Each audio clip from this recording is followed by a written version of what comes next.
Para saudara dan saudari yang Tuhan cintai, selamat pagi dan selamat bertemu lagi dalam renungan harian dari Paroki Santo Fransiskus Assisi APO, edisi hari Senin, tanggal 3 Juni 2024.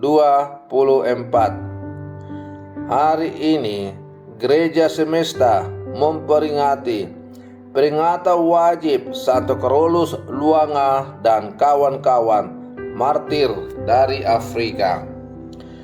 Mengawali hari yang baru ini, kita hendak mendengar dan merenungkan sabda Tuhan.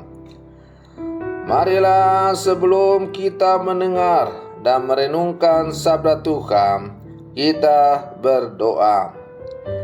Dalam nama Bapa dan Putra dan Roh Kudus. Amin. Allah Bapa, sumber keteguhan iman, darah para martirmu telah Engkau jadikan benih iman umat Kristen. Semoga gerejamu yang sudah disuburkan dengan darah Santo Carolus dan kawan-kawan semakin bertumbuh dan menghasilkan panenan berlimpah. Bersabdalah ya Tuhan, kami siap mendengarkan. Terpujilah Engkau Bapa, Putra dan Roh Kudus, kini dan sepanjang segala masa.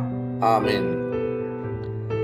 Para saudara dan saudari yang Tuhan cintai, sabda Tuhan yang hendak kita dengar dan kita renungkan untuk mengawali hari yang baru ini diambil dari Injil Markus pasal 12 ayat 1 sampai 12.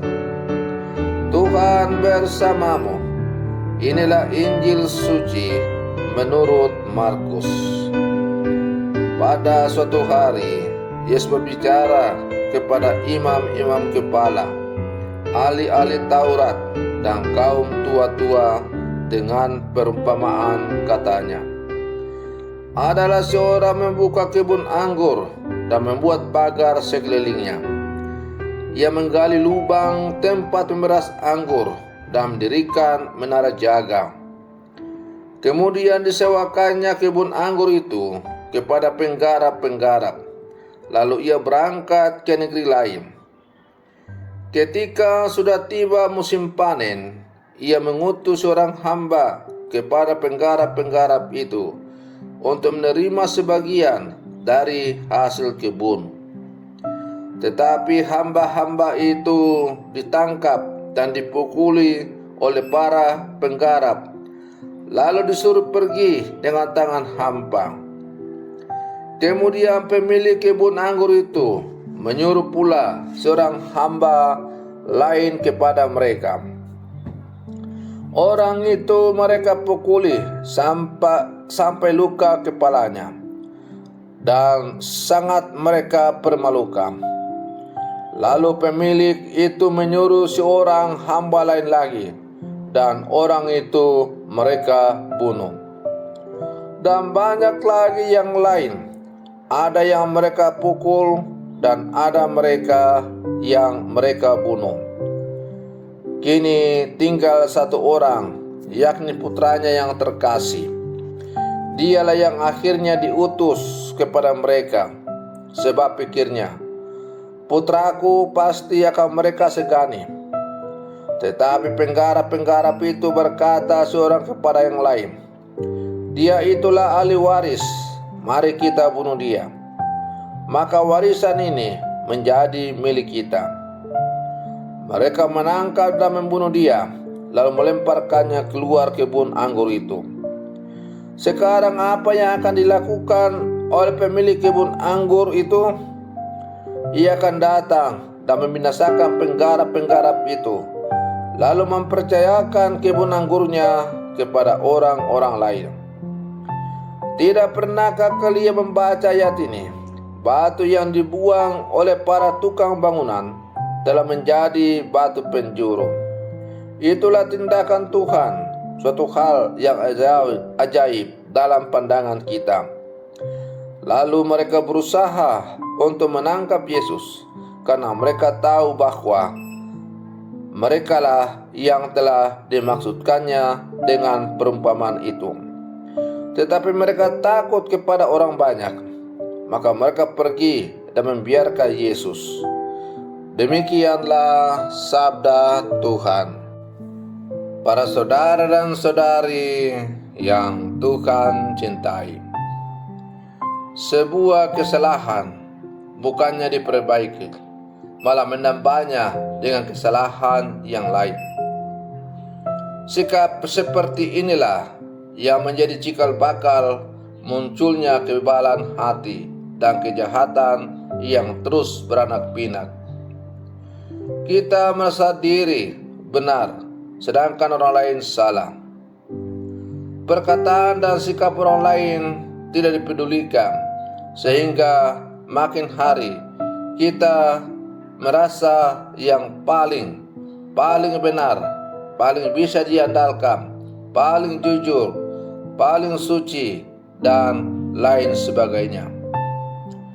Itulah yang terjadi dengan para pembenci Yesus. Apapun yang dilakukan Yesus, tidak ada yang benar di mata mereka. Para saudara dan saudari yang Tuhan cintai,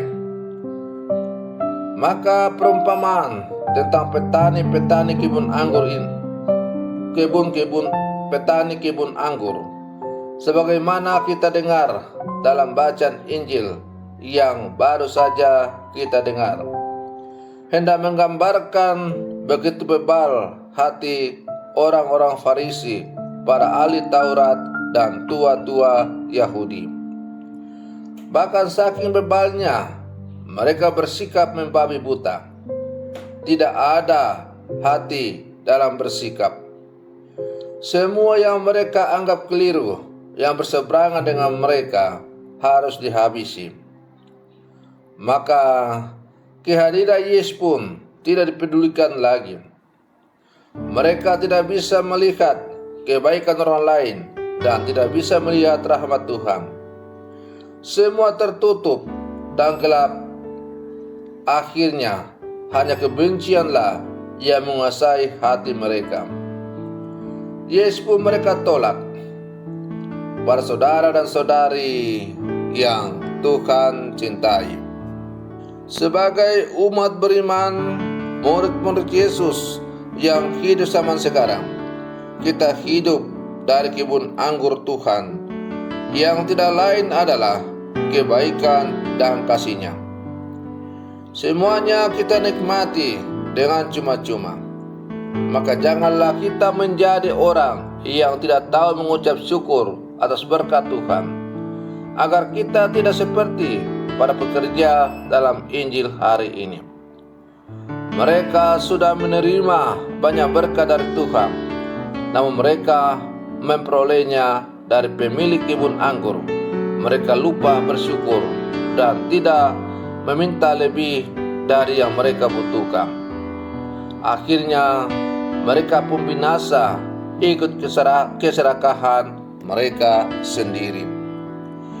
Kepada kita Tuhan telah memberikan anugerah kehidupan yang hendaknya kita kembangkan dalam seluruh kehidupan kita. Kebun anggur yang Tuhan berikan kepada kita untuk kita kembangkan dalam kehidupan kita ini tidak lain dan tidak bukan adalah iman yang harus kita pelihara, kita pupuk, sehingga akhirnya menghasilkan buah-buah yang berlimpah.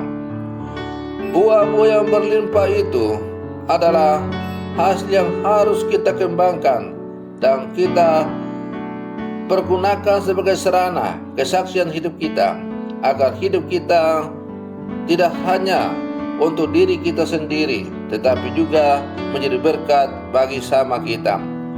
Dan dengan demikian, hidup yang kita kembangkan, yang terus kita bagikan kepada sesama kita, maka kita akan semakin menjadi penggara-penggara kebun anggur Tuhan yang sejati. Para saudara dan saudari yang Tuhan cintai.